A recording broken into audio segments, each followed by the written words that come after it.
Kamaru and Justin. It's like, yeah. But before that, he had Rashad Evans, GSP, Nate Marquardt, Dwayne Ludwig. Like, been around a minute. You're forgetting some old heads. Mm-hmm. Yeah. Dude, can we talk about with the fights this weekend? The Cape? The Cape. Dude, his gyno is crazy. Yeah. And I don't think he's hitting late puberty recently. What's going on with that? I don't know what's going on with that. Because for people who don't know, when you take anabolics, you can grow.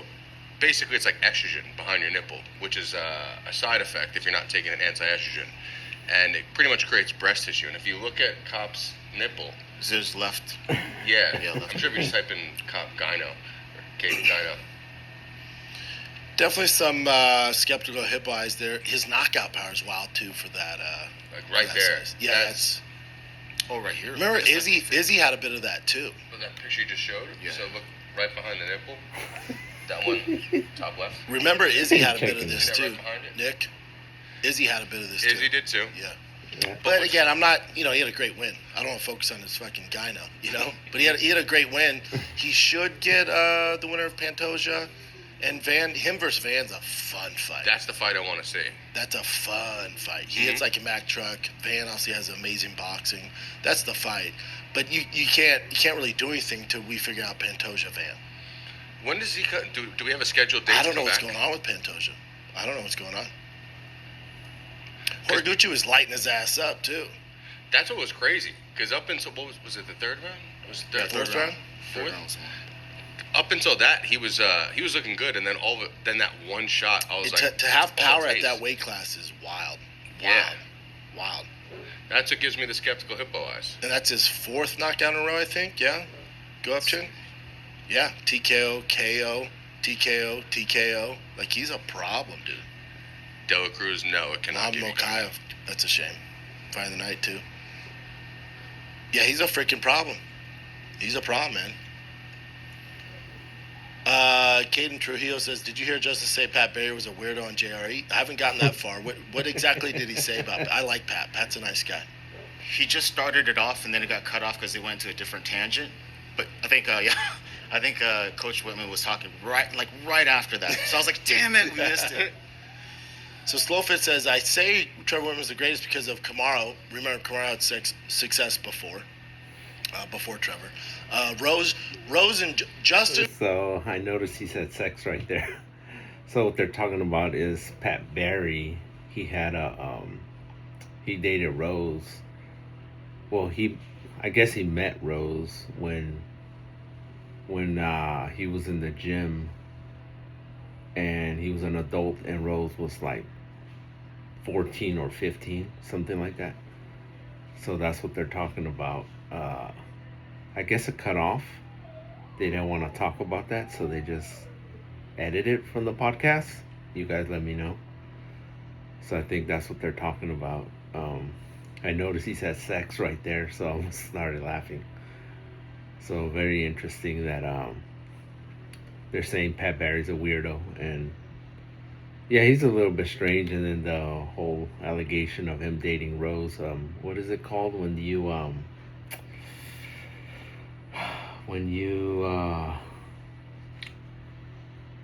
what is it? Grooming. When you groom somebody.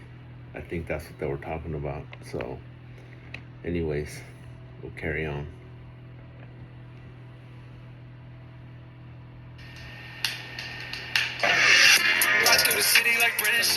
Over. What the heck? Let's go back. Wilter, not only did he not fade, but he beat the guy off basically no training. So that sends a different kind of message. That shows a different type of vibe, a different type of aura where you go, oh shit, not only is this guy unbeatable, but he's unbeatable and barely trained. Imagine what happens if he decided to focus and train. We're all cooked. So that makes it even more scary. We're like, yeah, that performance against Gaethje, it was close. Oh my God. And he was able to dig down deep and still pull it out. And then someone tells you, Greg Jackson goes, he barely trained. He just made weight. You're like, what? And for me, I went, oh my God, because I trained with Gustafsson in that camp. and I saw how hard he trained. Mm-hmm. It's like, oh shit. Yeah. So for Gaethje, you go, no. What I took from him was now everybody knows he's beatable. Everybody knows he's not God's gift to the UFC. Same thing he did with Tony Ferguson, and it just takes away that aura, and then they're cooked. But it's perfectly said, because like with Ilya, when the curtains open, then it's the aura's gone. When Khamzat, curtains open, aura's kind of gone. Curtains open for John Jones, it's just a scarier John Jones. Yeah, you're like, shit. Yeah. There's no way to beat him. No. There's no way to beat him. Now he's gonna get better, John Jones. Did you see that picture I sent you of Ilya? But the out whole in thing about Ilya, his aura being gone and all that, that's like, it's not necessarily true, because like just because Justin beat him don't mean you're gonna beat him. So it's gonna be kind of like they're gonna come in overconfident, thinking they could just take him out. Well, I believe he's gonna bounce back and be a better fighter. So he's not gonna just, he's not just gonna fight like he fought Justin. He'll never do that again. Hopefully he don't end up like Rashad Evans, where after he got knocked out by Machida, he started like playing it safe and became what is it? Trigger. When you're shy, trigger shy, or I forgot what it's called, but that's basically what happened with Rashad Evans, or he was never the same again. And that doesn't happen to everybody. He might be like how Canelo got schooled by Floyd Mayweather, came back even a better fighter. But that fight, I have more to say about that fight, because that fight was very uncharacteristic. How do you say it? Characteristic of him fighting that way. So that's pretty much it, Ilya's gonna come back a better fighter, but he was already a good fighter. He just didn't fight the fight that he was supposed to fight. That was it. and about in public. Yes. I'm wondering if that's AI or not. It looked weird. That picture of Ilya, AI picture, that's not real. This guy said Black Ross changed his name. Black Ross, how are we supposed to know where you at? I think he says his name, though. That's not Because we missed real. him last episode. Then our girl came back, too. Emma. Yeah, she's back. Black Ross is back, baby. Slow Fit 9735. Slow Fit, my dog. Black Ross 760. Oh, just straight Black Ross. What up, dog? Black Ross says, does Trevor train Corey as well? Corey Sandahagen? No. So Corey trained. It's weird. It's like the Colorado scene is fractured now. So there was High Altitude MMA, which was Nate Marquardt's gym, where a lot of us started at with like the basics, but there wasn't really pro team there. And we'd go to Trevor's just for striking, and then eventually we all morphed into just training at TKOs or Grudge. And then Easton's opened up, because we used to just go to Easton for MMA or for jiu-jitsu, but then they started their own MMA gym. So then you have Easton's, Grudge, which is Trevor, Easton, which is Amal Easton, and Elliot Marshall, who was all part of Grudge and High Altitude at one point. And then you have High Altitude, which is Cody Donovan.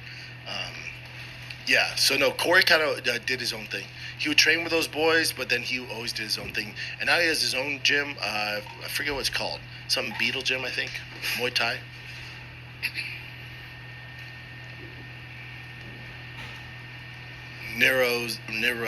Nerzio says, just turned off Miss Rachel, watch Big Brown Breakdown. Dude, that means you got little kids, hopefully.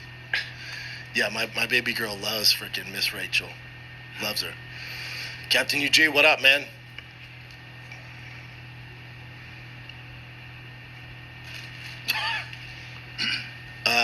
Slowfist says Trevor's definitely a goat. Goat's all weird, right? It's a combination of things. Because it's like you got to have a particular fighter, and then he has to gel with the coach. It's weird. Like, cause like, could Mark Henry, who trained Frankie Edgar, get Justin in the party? Probably. Like a perfect combination has to happen. But to give Trevor credit, you got to think about Rose, champion under him, Kamaru Usman, Obviously Justin Gaethje, Shane Carwin, Nate Marquardt, like his Rolodex. Obviously, those of you that are new to the game are like, oh, he has Rose and Kamaru and Justin. It's like, yeah. But before that, he had Rashad Evans, GSP, Nate Marquardt, Dwayne Ludwig. Like, Been around a minute. MMA is pretty new sport, but like in boxing, many champions are made by their fathers. But in MMA, it's a pretty new sport, so the coaches, there are definitely some well-renowned coaches right now that will get you to the next level, even champion. And just a couple of them that I could think of, and it's also like the MMA gym. So American Top Team, aka TriStar, in Colorado with Trevor Whitman, and then the GOAT, Demetrius Johnson with Matt Hume. So there's some coaches out there that could bring you to the next level. There's many more, but not too many, you know. But yeah, MMA is a new sport, so like they have to blend all the arts together, and that's kind of hard for a coach to do, because you know they're usually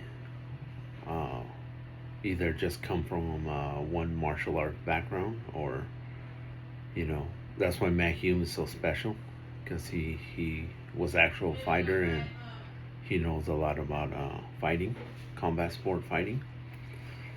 But yeah, so New York got its Mark Henry, no, not even Mark Henry. That's another team, I think. I think that's Florida. So it has to be Longo, Sarah Longo Gym, over there in New York, New Jersey. Those guys are pretty good too. But we'll continue with this video a little later. All right, bye guys.